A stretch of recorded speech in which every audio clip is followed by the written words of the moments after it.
Radio in motion. Program loading in 3, 2, 1. Program activated. Attention everyone, the unpleasant noise you are about to hear coming from your radio is not a mistake. Okay, first things first, what is your name? This is Big Sonny playing the best of the 90s and beyond. Are you ready for this? Yeah. Radio in motion. Please do not turn off your radio, but turn up the volume on your receiver as high as it can go. All right, here we go. Radio in motion. Hey everyone, welcome back to the show. Thanks for joining me on tonight's Radio Motion Unplug and Unwind. Kind of just a sort of a chilled vibe tonight as we head into the warmer weather and summer and hopefully good holidays with family and friends. But first up, I'm going to have another episode of The Ugly Truth. And like I always say, the truth can be ugly, but it can set you free. Now this subject, frankly, I'm tired of it. And the only reason I keep talking about it is because it keeps following us all around. And it's certainly because I dare say, I feel like government and big pharma, they really just want to make sure that COVID lasts forever.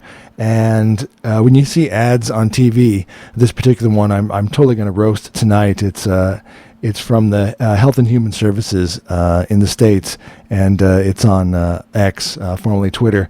And essentially, like I say, I'm going to play a snippet of it. And for those watching on YouTube, streaming live on YouTube, you'll see the video clip. And again, these are all just paid actors. And the thing is this is about boosters. Again, I'll go into certainly all the things that everyone gets all stressed about, especially someone like my mom who goes, "Oh, you're an anti-vaxxer." You know what? I got the COVID vaccine. I'm not an anti-vaxxer. I believe in the medical community. And as I always say, no matter what I say, you go out and you find out the facts for yourself. All I do is give you the information, and I like an open discourse, and there's always two sides to a story. And once you have all the facts, you use your own brain. You use something called critical thinking. You ever heard of that?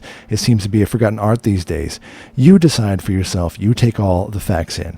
There's no disinformation. There's no misinformation like Australia's defunct misinformation bill. There is only information. And when one side puts down information from the other side, you have to wonder why. So nothing about anti-vax, but I'm about informed consent. So when I hear things about the boosters, I think to myself, why in God's name would anybody still be getting a booster, like on their 9th booster? It's just hilarious. And like I say, I'll unpack a bit of that later. It's not about anti-vax. It's about products being pushed down your throat, basically an experimental gene therapy, about actually having informed the public and been honest about it from the start. And again, COVID had its roots completely in lies and cover-ups, and we're still there. And it affected the world, not just, certain countries. It affected the world, and it's going to be affecting us, ramifications for a long time. So, when I get into these things, it's just about having an open discussion. And like I say, this subject keeps coming around because, like I say, I feel like some people in power want to keep it alive, and especially with something like the COVID boosters. So let me play a snippet of it, and I'll let you be a judge if you think is anything hilarious about what this ad is saying. And it's supposed to be like a mom having this heartfelt discussion. And again, this is 2024, almost 2025, folks. And this person is talking like, they just heard of the thing. My name is Jennifer, and I got vaccinated to risk less so that I can do more this winter. I am looking forward to baking because I love to give cookies and brownies as gifts. My son... Okay, I have to stop right there. So she's getting the COVID booster, obviously. I highly doubt in almost 2025 it's her first shot because she wants to do baking with her son. Here's a thought. You can do baking with your son and not get the booster. Again, by the way, for all those who goes, oh, she could be terribly ill. Look, everything I'm talking about, and when especially it comes to something like the booster, I'm talking about healthy adults. Remember they were trying to give it to healthy children? Did we all just memory hold that? I'm talking about if you are healthy, you have a healthy immune system, you have no comorbidities, and you are, again, You're not 90. You're not on death's bed. I'll unpack some of that again as far as anyone, less than 0.5% who actually died from COVID. All those people were old and had at least 3 comorbidities. You know what I'm saying? It wasn't coming for the healthy community, and it certainly wasn't coming for the kids. So this woman seems like she's a healthy adult woman, wants to get her 9th booster so she can do some baking with her son. I hate to tell her, she can do that anyway. Let's hear that again. My name is Jennifer, and I got vaccinated to risk less so that I can do more this winter. She wants to do more. I am looking forward to baking because I love to give cookies and brownies as gifts. My son just asked me if we can bake traditional holiday cookies with frosting and sprinkles, and we're going ice skating, and we have all kinds of plans. Ice skating. All right. So make sure to get your 9th COVID vaccine booster because that's required for ice skating. So again, I'm having a go at this because this is online and totally being ratioed on X. So for example, this has over 440,000 views and only 89 likes. Do you understand what that means? Even though there's no thumbs down button. The point is you should see all the comments on there. And again, for those who are like, oh, you're a typical conspiracy theorist and anti-vaxxer, well, we're going to go through quite a few things that I hope just open up your mind to critical thinking. And again, this is someone talking about getting a booster as a healthy adult. And let me give you another indication. So there's 2 people who actually resigned who worked for the FDA, and that's the Food and Drug Administration in the U.S., and that's like tantamount to the CDC, World Health Organization, anyone who holds sway and power over what they think is best for the public good, and the FDA is a bit shaky these days. But 2 of the people who worked there, 2 of the top people, they resigned over the boosters, and they had been there for 30 years, and they are passionate about the public health and medical health in general, and even they knew that it was out of control. And again, you have to understand who's behind this, and if you don't realize that Pfizer made billions, if you don't realize that it's in certain people in power in their best interest to keep us divided and panicked, and there's opportunities and money to be made, then I don't know what world you're living in. This isn't a conspiracy theory. This is just life. Life sucks, folks. It is what it is. And also now there's this select subcommittee on coronavirus that came out publishing its findings on the pandemic, and it's hilarious how everything that they've proven that is it's of the preponderance of evidence shows it's pretty likely it's true, that pretty much anyone with a brain a few months into this, or at least a year into it, I had already figured out, saying things like, yes, it is more than likely that the COVID virus, that particular strain, did originate from the Wuhan lab. Really? The lab that was called the novel coronavirus lab? And yes, how can they test that? Of course they can. Of course they can see if the virus was manufactured. And again, so this is just something that's known now, but there's still people who are deniers. And you're like, why do you care? I care because it affects the entire planet, and it's affecting us to this day. And it was based on lies. No, I'm not surprised that the government lies. It's not about that. It's like there's one rule for them and one rule for us. Like when you hear things about, body autonomy. Well, that only seems to work for some, because it certainly didn't work when it came to the vaccine and people being threatened to lose their jobs over that, which I think is pathetic.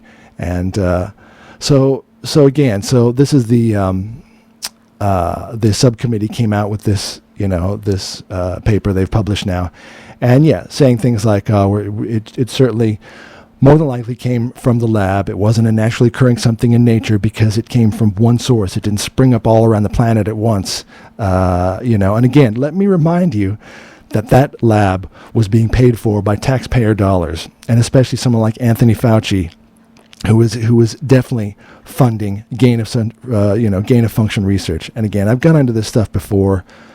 I won't get too deep tonight, but you need to understand what happened and how this occurred and how it's going to affect your lives and possibly your children's lives, for generations to come. Again, funding gain of function research is, again, the first lie and the first problem. This is not a naturally occurring thing. And again, if you don't think that there are labs that specifically, create viruses to weaponize them, then you also aren't living in the real world. I'm not saying that's specifically what this was, but the only reason you want to do gain of function research is to be able to create this so you can find out if you're able to stop it, so you can possibly, push it out to a certain segment or a certain country if you want. Again, that's weaponizing viruses. So again, that is proven. It came from Wuhan. And when you talk about risk, again, I'm not naive. Of course, everything in science and medical, there's a risk. Sometimes the cure is worse than the disease. Even people who get chemotherapy. No, my God, I'm not talking anything against it. I'm just saying everyone in any situation has to weigh up the risk. And as I always say, that's what your doctor is for. Of course, you need to trust them. You need to find that doctor, and you get your medical advice from someone. I'm not giving you medical advice in any way, shape, or form. I'm just giving you information so you can use critical thinking and use that for yourself. But when you hear things about, the risk, sometimes chemo almost ends up killing people, and others it saves. Again, it's all about getting the right information and what's best for you. But you hear about the odds. What are the odds of me, surviving if I do this, or if I'm on this medication, or if I don't take anything? Getting hit by lightning, or eaten by a shark, 1 in a million, or something like that. The space shuttle, I used to think that one was frightening when the space shuttle was still around. It wasn't 1 in a million. The odds of dying on the space shuttle were 1 in 60. Obviously, as you know, Challenger and Discovery, there were horrible incidents in very short amount of time. So you can see that ratio wasn't a good one. Certainly brave men and women there.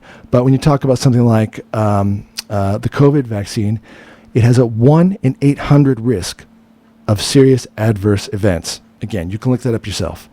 And we were all sold this as safe and effective. To this day, by the way, I'm not talking about the past. Right now, it's safe and effective. Even the swine flu, they pulled the H1N1 because 1 in 100,000 possibility reported rate of serious reactions. 1 in 100,000. And they're not pushing that one, but they're still pushing boosters. They want people on their 10th booster. Again, I'm not talking about somebody who's 90 and who's on death's bed, and a stiff breeze might send them across the Rainbow Bridge. This is not about that. This is about healthy adults going to get boosters. This is about the people in their car alone wearing a mask. It's such a sad sight. So again, these are the things that the paper that they published, that they found, that thought, what a miracle. We only just found these things out. These things were self-evident long ago. Again, lying about herd immunity and certainly not being open about it. Social distancing in general. Again, I'm not going to go against the narrative that if I have the flu and I sneeze and you're right next to me, 100% social distancing will probably help. If you're in the next room, you're 6 feet away. Yes, I'm not an idiot. I'm aware that germs are all over our body and every orifice of our body leaking out.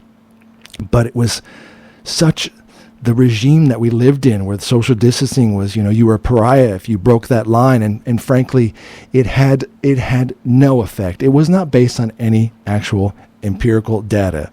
You can call it bad science if you want. I think science is science, first of all. And I hate the terms like the speed of science. Science, if anything, shouldn't have speed behind it. Science is always actually trying to disprove itself, and that's the point of it. It's not about racing to a point and saying, all right, we've done it. It's all done, and it's perfect forever. It doesn't work like that. And the thing like masks, again, masks weren't based on any actual real data that this was going to do anything. And there's still people wearing masks like it's going to save them from, COVID, which frankly, even when it came out, it was a mild cold. And now it's more than a mild cold hiccup, again, for healthy adults. And again, things like the loss of business. It was catastrophic. The lockdowns were catastrophic and based on nothing except we have to keep on this lie. We've wrapped up so much into it. And again, we've wrapped up so much into Big Pharma and Pfizer that we've got to keep going. We have to show that it's real. Just in 2020 alone, this is from a report from the Federal Reserve. It's probably, the stats are worse now, but they take time to publish the papers. It was more than 700,000 businesses closed, accounting for nearly 3 million jobs. That was in 2020. Again, I'm not doing this to be negative or be a downer. People are resilient. The human race is resilient. We are amazingly resilient. We are bouncing back. Life goes on. Like I say, life goes on. We're just here in between ice ages, folks. Don't stress. No one's going to remember you in 100 years, okay? I'm just being honest about, while we're here, let's just be honest with each other about things. And don't forget, Pfizer, making $100 billion, $37.8 billion, that was just on COVID vaccines. Again, look all this stuff up yourself, or don't. Or just call me crazy and leave it at that and live your life how you want. Again, you should live your life in your happiness. You do you, that's fine. But for those who want to keep informed, then I think you should keep informed. And again, when I have these conversations with some people and I say something about the COVID vaccine, you get the flu shot, you get a normal sort of immunization. That's different. It's giving you, non-viable dormant versions of that flu. And the whole point of it is it's just going into your body, much like if you have allergies and the pollen's in your nose. Do you know why your nose swells up with all the mucus? It is trying to protect you from all the antigens, and that's a reaction. So vaccines are good. Medicine is good. I'm not anti-medical. I'm not anti-science. I'm a Star Trek nerd, for God's sake. I'm all for science to save so many of our ails for the human race. But I'm about finding an honest path through, not a power, money-hungry, big pharma path through this.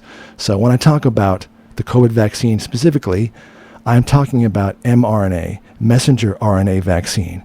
However you want to spin it, it's gene therapy. And no, I'm not against it. If one day we find out it could cure cancer and it could save us, that's wonderful.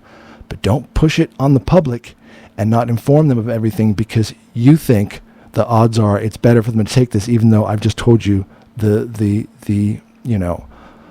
bad didn't outweigh the good. All right, the chances of an adverse effect were far too high for something, again, that would have been a mild cold. For anyone who actually had COVID or the flu, feeling like a nasty flu, as a healthy adult, you all survived, didn't you? And a lot of people survived without the vaccine and without their 10th booster. Again, this is about the boosters. Give me a break with the boosters. So again, remember, this is about an experimental gene therapy drug. It wasn't just a normal, and is still to this day not just a normal vaccination. It is a messenger RNA, And the thing is this gene therapy, it's not quite there yet, not even at the cusp. There's so much about the human body we don't understand. And the thing about gene therapy, it carries the drug into depths of your body. Again, you think I'm talking smack? Look this up for yourself. The messenger RNA carries the drug into depths of your body, your brain, your heart, all your organs, into places that aren't even made clear and you don't even know about. I'll be honest. You get a shot, you get a vaccine shot, it's in the muscle of your arm. It's not spreading throughout your body because it's been designed to do that. And again, there's also traces of synthetic DNA. I won't go into that. This is not about this. But again, if you want to be in the know, you can go down that rabbit hole and keep yourself informed. But just understand, this isn't a normal vaccine.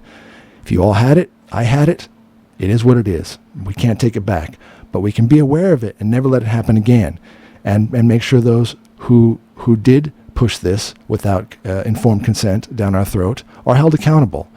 And again, I get it. It's creating those antibodies and antigens. But the thing is again, with this type of messenger RNA vaccine, you don't know where it's going and you don't know how high those antigens are. And again, I'm not going to get too specific because I'm not a virologist, but I'm just giving you an open discourse of information.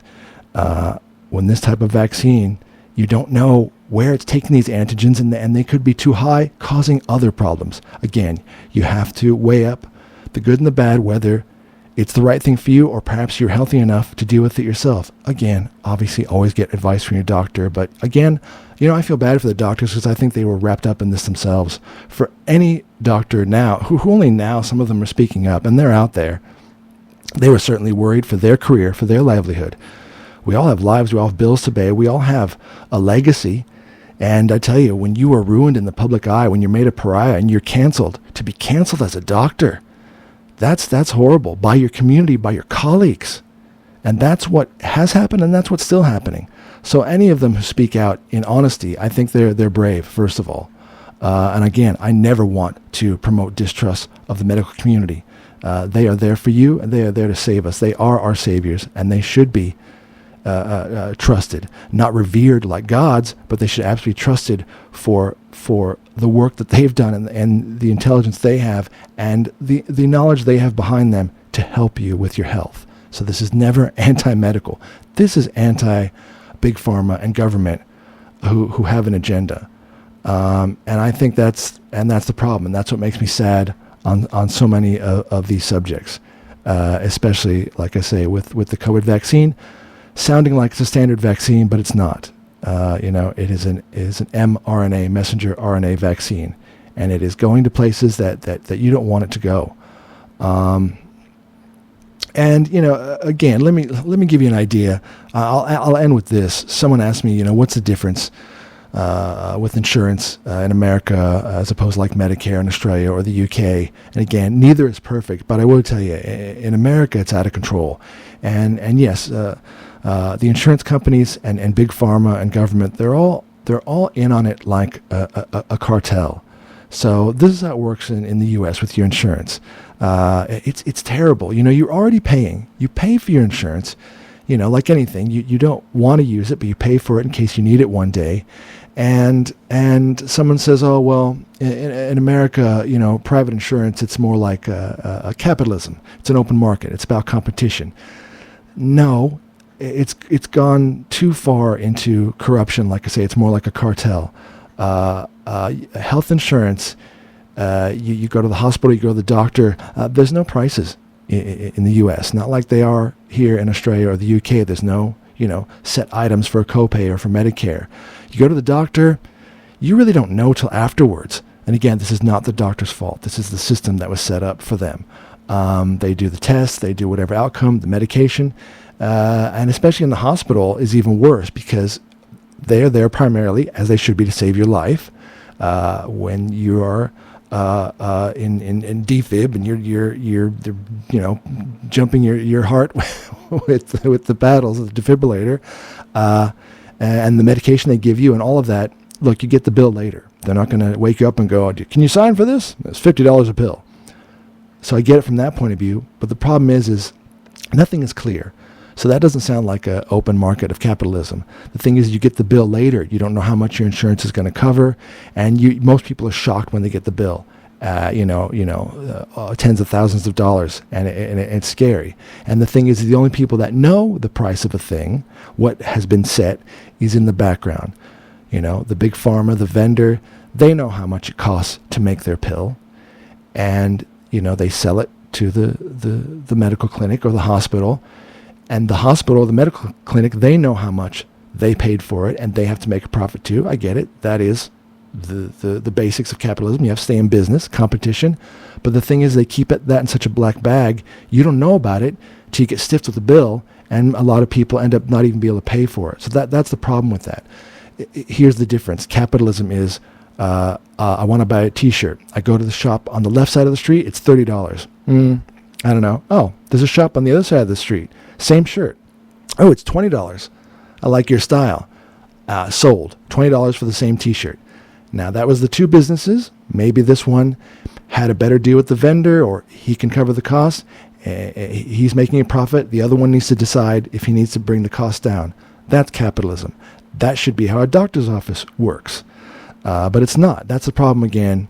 And where all these things culminate from is the money and the power-hungry part and the corruption. And that's how we got to COVID cover-ups, and that's how we're today with the government still trying to sell you a booster, whether it's free or not, I don't care. They're trying to give it to you because somewhere in the back end, someone's making big money off of this. There's no reason for a healthy person to have their 10th booster. I'll give you one more example of how it makes sense, how the insurance companies are sort of price gouging. And this was actually, so, this isn't mine, but I thought this was fascinating. I saw this on Candace Owens, and she's not wrong. This is fantastic. This is a perfect example. The insurance companies in the U.S., they used to be in charge of laser surgery, of eye surgery. And it used to be astronomical. Probably 10, 15 years ago, it was 20 or 30,000. Because the fact is they kept those costs hidden from the public, so they could change it to whatever they wanted. It was always evolving. We're not sure how the machine, how much it costs, the staff, all of this. So it would be an outrageous cost because the insurance was in charge of setting that price. But then there was a shift, whereas the LASIK surgery, the laser eye surgery, rather than becoming a medical necessity, it was thought of more as a cosmetic surgery. Now that changes everything, because in the cosmetic surgery world, that's all about competition. But what it did was reveal and open up the fact of how much it didn't really need to cost based on pure competition and capitalism.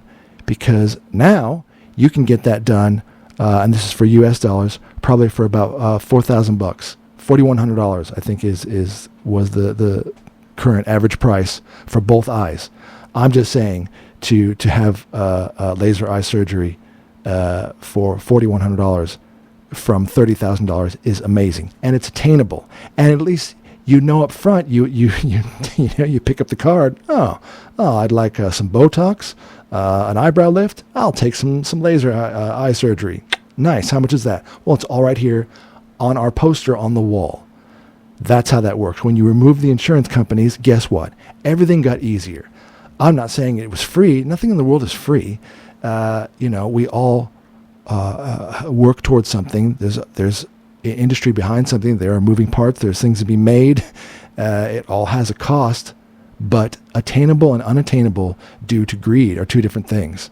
So think about that. That's a perfect example. Remove the insurance, laser surgery drops to $4,000, and attainable. And again, now you've got competition because the prices are listed right outside the clinic. And this is when you come to the t-shirt shop. Now you come to the laser eye clinic surgery shop.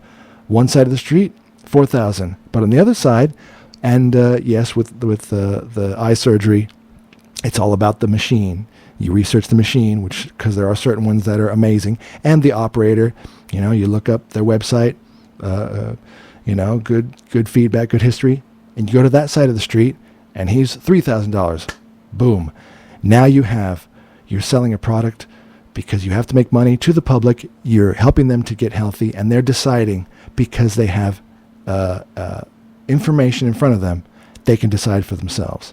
So that's all I can say. That's how I got to this journey of making fun of that booster ad, and how we got here with how we can hopefully one day be able to break down all these walls of greed. And it all starts with all the big government operations and the FDA and big pharma. And again, no matter what side you're on, I'm not going to do the whole new regime, but as far as, I'm just going to say with who is currently in power in the U.S. and who will be taking over the White House, it's not so much him, yes, the evil word, Trump, it's not so much him, but it's who he surrounded himself with. And one of those people is RFK Jr., and he has vowed to look into a lot of these corruptions behind the scenes in the FDA and Big Pharma. And again, just to give people a chance, to give you a chance to do what I'm doing now, to keep you informed so you can make the choice. Again, I'm not saying for you to be Dr. Google or make your own decisions, medical decisions. Of course you shouldn't. That's what a doctor is for. That's what the trusted medical community is for. But when it comes to serious, possibly life-altering decisions based on a drug or a shot or an operation, it used to be that people were proud if you kept yourself well informed. You were smart. Now you're a conspiracy theorist. Think of that. I think that's despicable. It used to be maybe you went to the library before the internet and you researched that surgery and the possibilities. And again, of course, being steered by the medical advice of your practitioner, of course. But you still have a brain of your own. I'm not saying you're going to be the doctor, but you can at least put some critical thinking behind it and make the right choice. And if you are lied to about the facts or they're hidden from you, you can't make the right choice. You cannot make the right choice with lies. And that's what the origin of COVID and the COVID vaccine and now the boosters had their origin in lies, and that's where we still are. And I won't change my mind about that. You can try, just like I try to change people's minds, but it's all about having that open discourse, and we find a way forward with give and take. We agree to disagree on some things, but that's the beauty of having these conversations. All right, that's about it for me on The Ugly Truth. More great music coming up next on Radio in Motion.